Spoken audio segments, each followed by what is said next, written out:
Good afternoon, everybody. We'll be going to the second post-on session, that is a Meet the Experts. And in this, we are going to have Dr. Milan Chag, who is going to speak on the transeptal technique and this one. So good afternoon, everybody. So this is actually a lecture for the DM residents or those who recently passed DM. So basically, I'm going to tell you about how to do transeptal puncture, technically. All of you during your DM residency must have done all these things, but this is just a refreshing or reminding and some real technical points which are there or given in literature, which I'm going to tell you in next 15-20 minutes. As you all know, it was first described by Rose almost 54 years back, and now techniques have evolved and indications were totally different now in this current era. So if we recollect indications, main indication in those days was just for diagnostic purpose, while now it is mainly for intervention. So many interventional procedures on left side, like balloon mitral valvuloplasty, which remains the most important indications in India, or most common indication, but evolving indications which are already there and we also will be having in India in near future will be percutaneous 8-to-8 mitral valve repair, that is mitral clip, integrated aortic balloon valvuloplasty. Certain tunnel type of PFOs need transeptal puncture and then device closure. Even percutaneous closure of paravalvular leaks, especially those which are on the lateral aspect of the mitral annulus, they are better treated with transeptal approach rather than retrograde approach. Even left atrial appendage closure or percutaneous heart valve implant.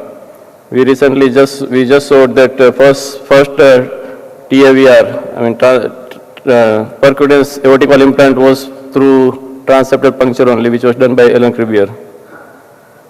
EP is, of course, a very, very important indication now. Any left-sided accessory pathway, from vein ablation for paroxysmal atrial fibrillation, left atrial tachycardias, left ventricular tachycardias, or atypical left atrial flutter, they all need transeptal puncture to enter into LA, and then ablation is done through left atrium. And of course, this diagnosis of mitral gradient and aortic gradient, this has practically become obsolete with availability of echo. If we really see contraindication, absolute contraindication is only one, left atrial thrombus or tumor like myxoma. Even left atrial thrombus, which is there in the left atrial appendage, if you treat them with anticoagulation for about 1 to 3 months, and if that is not freely mobile, you can, if you are an experienced person, you can still take that patient for balloon mitral valvuloplasty or transeptal puncture for any other indication. Relative contraindications are many, like distorted anatomy, significant chest or spine deformity, inability to lie flat, because sometimes patient with mitral stenosis has pulmonary edema and they are orthopneic, so technically it's very difficult. Ongoing anticoagulation, if INR is more than 1.5, usually we don't do that. Extreme left atrial enlargement, dilated aortic root, previous patch repair of atrial septum, and interruption of inferior vena cava with azygous continuation, or inferior vena cava interruption because of any other cause, like external compression by tumor or anything. These are all relative contraindications. Any experienced person can do septal puncture even with all this kind of distorted anatomy, but you have to be extra careful. We are familiar with this system, that is Brockenborough needle and Mullen's sheath. We know that we have got this needle which is almost now 18 gauge, and this marker is there which points towards the curve of the needle tip. So this marker is important, which is there in the outside the body.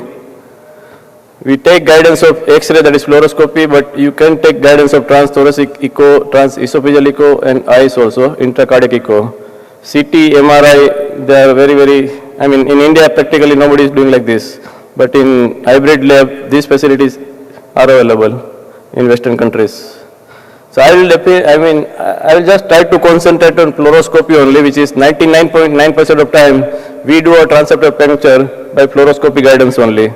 Of course, availability of echo is a luxury, but is not required if you are very meticulous. We know that fossa ovalis area is just posterior and about 1 to 3 centimeter below the aortic sinus. So this is the area where we are interested. Now, how to localize it fluoroscopically? So initially, in 1992, described this procedure. What he did right atrial angiogram, then RV was filled, and then through levophase, entire left atrium was filled. So what he did, through right atrial angiogram, he localized that where is the tricuspid valve annulus. And then when LA was filled, he freezed the frame, and lateral or right border of the left atrium was defined. And he drew an imaginary line from the upper border of the tricuspid annulus to the LA. Then another imaginary line in the center of that is the line in which plane fossa ovalis is there. And you have to go 1 to 3 centimeter below this junction. So this is the area where puncture can be done. But this was requiring right atrial angiogram. So in same year, Hung modified this technique. Rather than doing any angiogram, what he told that if you put a pictal catheter in the right coronary sinus, this will almost correspond to the upper border of tricuspid annulus. And in many patients, if you are careful, you can easily see the left atrial border, right border of the left atrium. So you can draw an imaginary line and draw a vertical line in the center of that and go 1 to 3 centimeter below this junction on this vertical line, and this area is the site of fossa ovalis or site of the puncture. So how it looks on fluoroscopically. And when you do any puncture, always confirm by at least at least two orthogonal views. So if you see lateral view, then if you draw an imaginary line from the pictal catheter which is there in the right coronary sinus to the posterior heart border near atrioventricular junction. So draw an imaginary line, then your fossa ovalis area is in the middle 1/3 of this line or in the center. But you can take any point in the middle 1/3 of this line. So these are the two landmarks. So let us see how it looks like. So this is a left lateral view, and right coronary catheter is withdrawn from the SVC right up to the IVC. Now you imagine that the pictal catheter is here, and you draw that imaginary line, and just see where the fossa ovalis area is there. It is exactly in this center. Here only this septum is just there, and this is the area where you have to puncture. If you see in PA view, of course this is a freeze frame, but always go to SVC, put your assembly in the SVC, and de-air the system. That is more important, because when you enter the LA, you have to inject the dye, so no air bubbles will go into LA. So do de-airing in the SVC itself. And then bring down the entire assembly together. Mullin sheath tip is in the SVC, and needle is slightly, maybe about 5 to 10 millimeter inside the sheath. And just bring it down in the AP view. Your marker should be at 5 o'clock position, because when you are in 5 o'clock position, you are exactly puncturing the intra-atrial septum perpendicularly. So this pointer or marker should be at 5 o'clock position. When you come down in AP view, you will have two jumps. One jump will be at the SVC-IR junction, and another jump will be when you exactly enter the fossa ovalis, because this limbus will also give sense of giving, and you will get another jump, and then you are in the fossa ovalis area. So this is that AP view which I was discussing. So just draw a line which is imaginary line from the pictal catheter to the right border of the left atrium. Now draw an imaginary vertical line in the center of this and go 1 to 3 centimeter below this junction. So our tip is exactly 1 to 3 centimeter below this junction. Now don't puncture at this level, go to RO view. In RO view, again needle is of course 1 to 3 centimeter below the pictal, and your needle should be just pointing anteriorly. Again confirm in lateral view. So you are in lateral view, and again draw the line. Draw the line. Again you are in the middle 1/3 of the imaginary line, which is going from pictal to the posterior heart border with near atrioventricular groove. So you are right in the position, and you have already punctured and you have entered the LA. Of course, before entering LA, so this is again summary of this. Pictal catheter in AP view, draw a imaginary line, draw a vertical line, and 1 to 3 centimeter below. In the epi view, in the lateral view, you are in the middle 1/3. Once you enter LA, inject dye and confirm that you are in LA and you are not near the posterior LA wall also, because otherwise, while manipulating seeds over the needle, you may injure the LA border. Check the needle pressure. You can always see that you are in LA. You confirm by pressure also. Hemodynamic can be measured.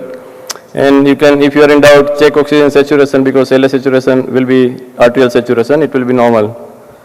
And once it is confirmed that you are in left atrium, at this point of time, you are supposed to give heparin, which can be given in dose of 70 to 100 units per kg.